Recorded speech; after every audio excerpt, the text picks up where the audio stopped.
Hey Larry, good morning. Yeah, things are starting to pick up here and you can hear some of that traffic behind me, and soon enough around the district, cars like these could be driving under some new fixtures attached to light posts and stoplights, and well, they won't be much to look at. That's because they're for listening. The technology is called SoundView.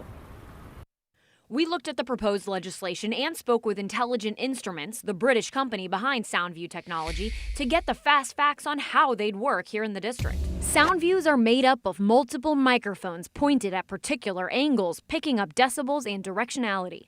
The Vehicular Noise Reduction Act acknowledges damaged cars can make more noise, but says usually a vrooming vehicle is by driver design.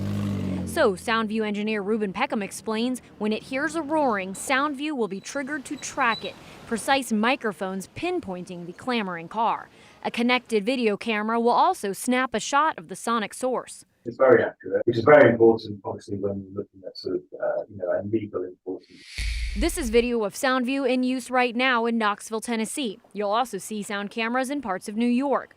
The legislation specifies local sound cameras would be attuned to DC's noise standards. The district would have access to the recordings of offenses, and drivers could then be ticketed. The proposal puts at least 2 cameras in each ward of the district, each with signage signaling the devices for drivers. It won't trigger from speech. Occasionally it would trigger from a helicopter or a fire engine or something like that. The proposed legislation pitches trying the program out, test driving it, if you will, for 2 years to see how it works and to make sure they're putting these noise cameras in the optimum locations around the district. Guys? Abby, just curious, what would something like this cost? We don't have a cost estimate at this point. This is very early in the legislative process, so it isn't until after it makes that out of committee that it would have a spending plan, essentially. Okay. All right, Abby Llorico, thank you so Thanks, much. Abby. You know, I hear about yet more cameras in the city, and I literally cringe because, in my opinion, there are too many cameras in the city as it is. Now, some of these cameras do really good, well, at least in helping police catch criminals, helping to keep folks safe. But I think about noise cameras, it just seems absolutely ridiculous, because what comes with that are all of these crazy tickets that DC gives out already that saddles people with hundreds, if not thousands of dollars worth of penalties.